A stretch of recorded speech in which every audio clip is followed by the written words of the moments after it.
Hello, my name is MLara Ramos. I am a graduate student at Houston Christian University, enrolled in the counseling course 6323 from the College of Education and Behavioral Sciences Crisis and Trauma Care course with Dr. Drobnyankovich. And this video will be discussing disaster, stages of disaster, needs and challenges in these stages of disaster, as well as interventions that may be helpful to address those needs and challenges during the different stages of disaster.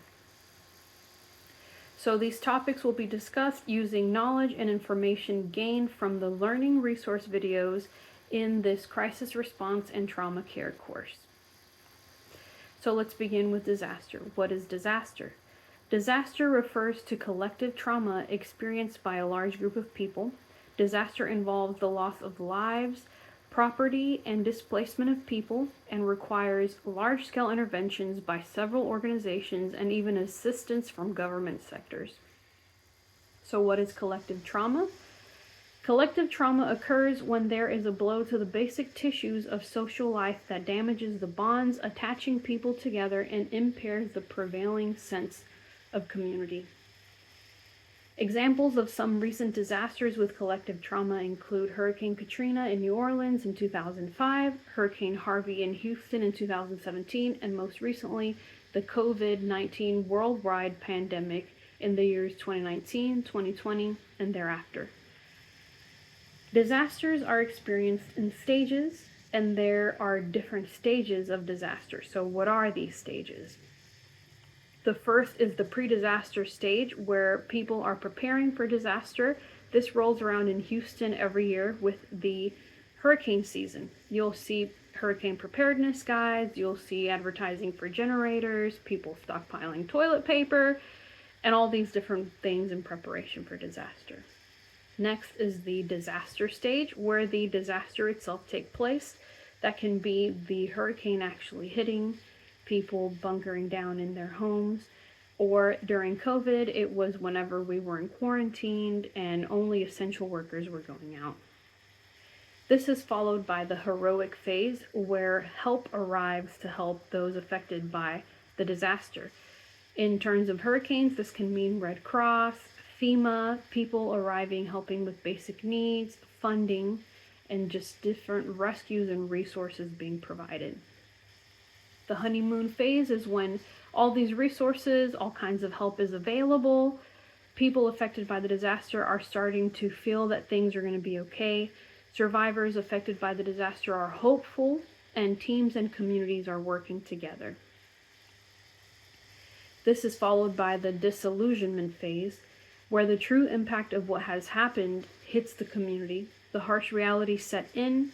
Some help may pull out, decreasing the number of contributions available.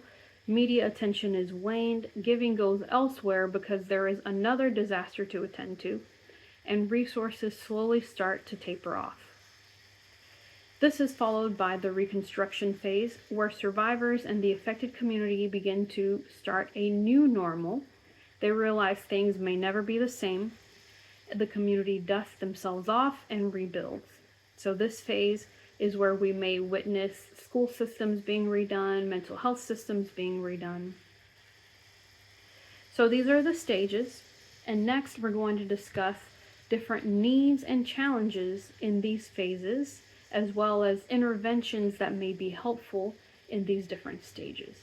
So keeping in mind that these stages can occur over different periods of time, it can be days, weeks, and some of these stages may even happen over the course of years. So what are interventions? Interventions have the purpose to calm and ground those affected, instill a sense of hope, help the people make critical decisions, and give them guidance about going forward. So beginning with the pre-disaster phase, some of the needs and challenges for the pre-disaster phase include just creating a sense of preparedness. So as a community, we're always learning from these different things like hurricanes and even the pandemic. And we are just working on being as prepared as much as we can for anything that may come our way. So interventions for the pre-disaster phase providing training, developing disaster plans, in a community of faith, forming Bible studies and sermons based on spiritual disaster preparedness, communication, having multiple ways to communicate, providing places to evacuate if needed, knowing and building relationships with local resources, collecting materials and prepare for a response, normalizing disaster responses, and just preparations in general that can help people feel more confident to bounce back after a disaster. All of this is working towards helping us build resiliency in our communities. So next, it's the heroic phase after the disaster actually takes place. What are the needs and challenges in the heroic phase? So during the heroic phase, people are spending a lot of energy on rebuilding and not understanding that this may be a more long-term process. So for some people, self-care may take the back burner. People are working hard, rebuilding or responding to needs by not taking days off, by working long hour shifts of 12 to 14 hours, and just throwing themselves into rebuilding. There can also be a great sense of denial around this phase. There may be a denial of the true needs and true magnitude of the disaster. Emotionally, people may still not see how this can be a long-term process, and this denial may actually be a coping mechanism to help them work hard and get through the disaster. So people may deny the impact the disaster is having on their homes and on their families. So what are some interventions or how to help in this heroic phase? Respond to the community impacted by addressing basic safety and basic needs. Another faith intervention could be praying for and with the survivors, since during this stage, people may feel a greater sensitivity to the Lord spiritually, and they may be having a general openness to thinking about spirituality after the course of the disaster. So working collaboratively with organizations to help execute evacuation plans and meeting the needs for the community. So this is all then followed by the honeymoon phase. And in the honeymoon phase, there is typically great gratitude, a sense that everything's going to be okay, people focusing on the feel-good stories. They start to believe that normalcy is possible. However, there are needs and challenges in the honeymoon phase in that this can include a crash point for certain people. So those who are exhausted and worn out from helping those who put self-care on the back burner may start to feel this catch up to them. People, again, exhausted and worn out. It may not be warm and fuzzy for everyone in the honeymoon phase, as physical problems and reactions may start to arise. Physical ailments may start to increase for some at this point. So what are some interventions for this phase in the honeymoon phase? Working ahead of time to get ahead of some things that may come later on. For example, raising funds and looking out for resources that can be available long term. Beginning to survey and assess people for post-traumatic stress disorder or other common diagnoses that may occur with a disaster. Administering psychological first aid, making referrals to mental health professionals, making plans for long-term recovery, providing Bible studies and sermons aimed at healing in an organization of faith. So the next phase is the disillusionment phase, where fear, anger, and hopelessness can start to set in. So what are some typical types of clinical conditions that may develop from the circumstances in the disillusionment phase? So again, people are starting to feel hopeless, and therefore there are needs and challenges that arise in this disillusionment phase.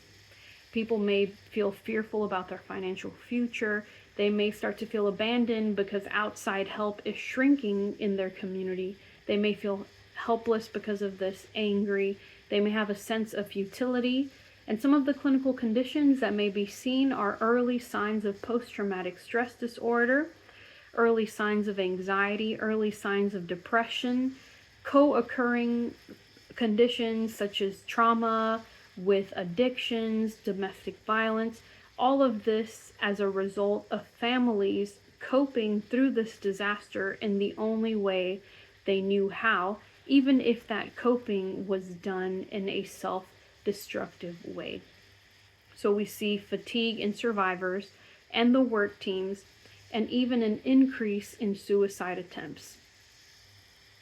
So interventions for this phase, providing support and services as other nonprofit and other help moves out, focusing on burnout prevention for those who are still providing direct services, encouraging people and referring them to go to mental health services, providing recreation. A recreation can create laughter and events for stress reduction, fostering community versus isolation to bring people together to combat a sense of isolation, encouraging hope and healing through Christ. Churches can bring people together and provide mental health training in the community, such as neighbor-to-neighbor support, fostering overall an environment in the community that promotes helping one another. This can be with Bible studies or through school training and education. So lastly, the reconstruction phase. In this phase, survivors and the community begin to develop a new normal.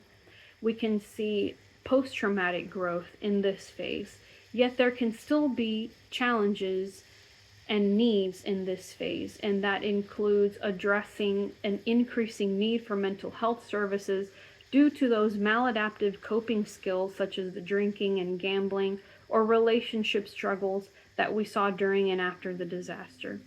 So as rebuilding begins, it may take years for the community to physically rebuild, and it may take a lifetime for survivors to emotionally rebuild.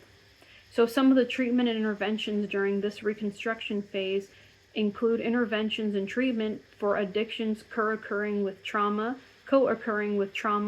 violence, and as a result of gambling. And again, noting that families were coping in this time in the best way that they knew how.